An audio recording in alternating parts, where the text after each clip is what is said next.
Okay, so here's something to think about. What if one act of kindness could completely change the course of someone's life? That's the question this film asks, and it's one of the most compelling stories I've seen in a long time.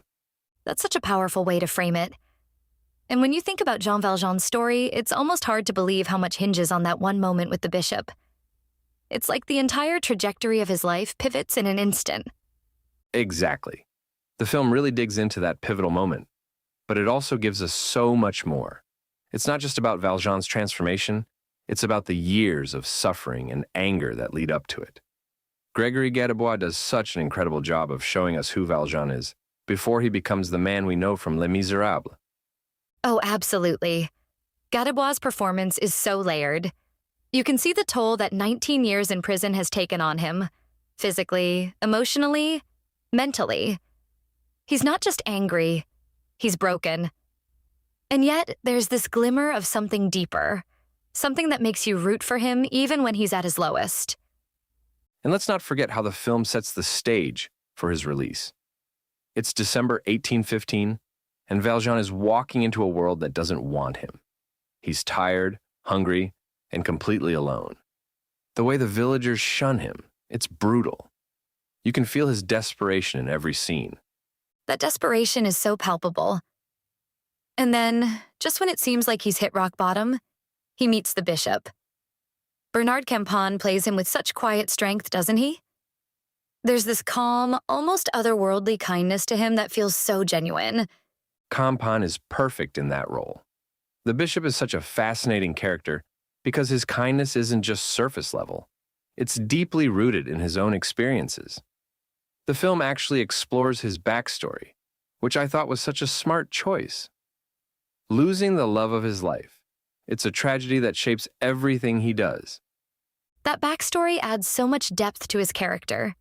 It's not just that he's kind, it's that he understands suffering in a way that most people don't.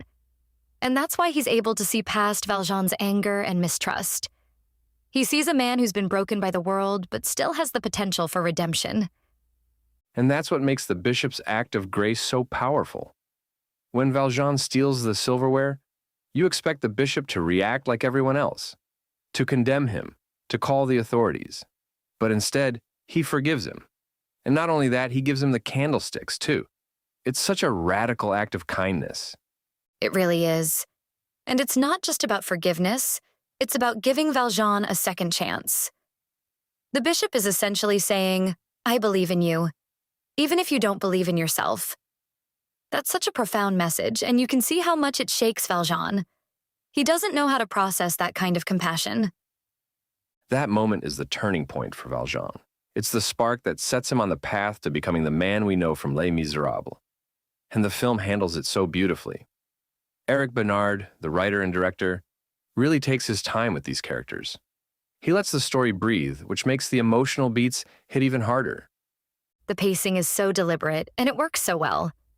This isn't a film that rushes to get to the next plot point. It's a character study, and it gives you the time to really sit with these moments and feel their weight. It's not just about what happens, it's about how it happens and why it matters.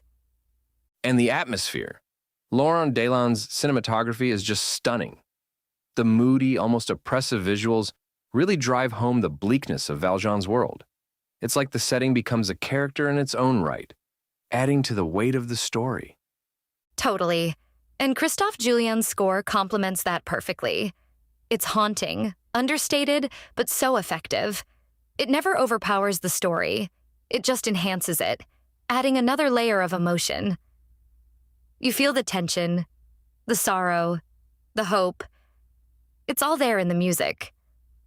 Speaking of layers, the production design is incredible. Bertrand Seitz and Madeleine Fontaine deserve so much credit for their work.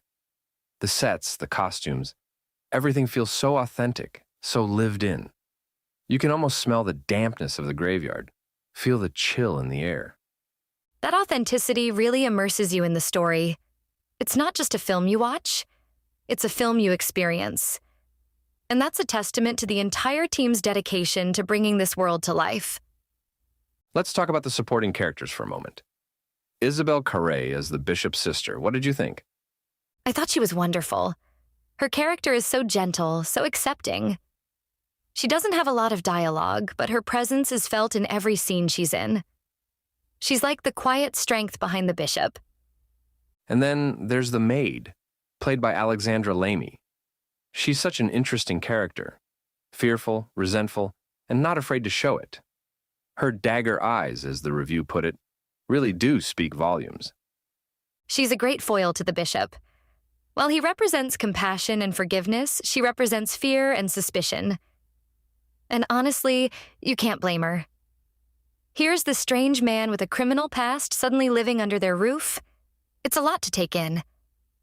That contrast between the bishop and the maid really highlights the radical nature of his actions.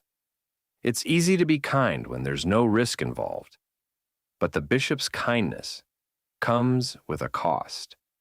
He's putting himself and his household in potential danger, and he does it anyway. That's what makes his character so compelling. He's not just kind, he's courageous. And that courage inspires Valjean to find his own strength, his own humanity. It's a powerful message, and one that feels especially relevant today. In a world that often feels so divided, so cynical, this film reminds us of the transformative power of compassion. Couldn't agree more. So, let's answer the big question. Is this movie worth seeing? Without a doubt. It's a beautifully crafted film with stellar performances, a gripping story, and a message that resonates. If you're a fan of Les Miserables, or just great storytelling in general, this is a must-watch. I'm with you on that. It's not just a companion piece to Les Miserables, it's a powerful story in its own right. I'd give it a solid 7.5 out of 10, maybe even an 8. Same here. It's the kind of film that stays with you long after the credits roll. And isn't that what great cinema is all about? Absolutely. Well, there you have it, folks. If you're looking for a film that's thought-provoking, emotional, and beautifully made, this one's for you. Don't miss it. And hey, bring tissues. Trust me, you'll need them. You've been listening to Movies First. Available at Apple Podcasts, Spotify, iHeartRadio, or your favourite podcast player. You can also stream on demand at Bytes.com. This has been another quality podcast production from Bytes.com.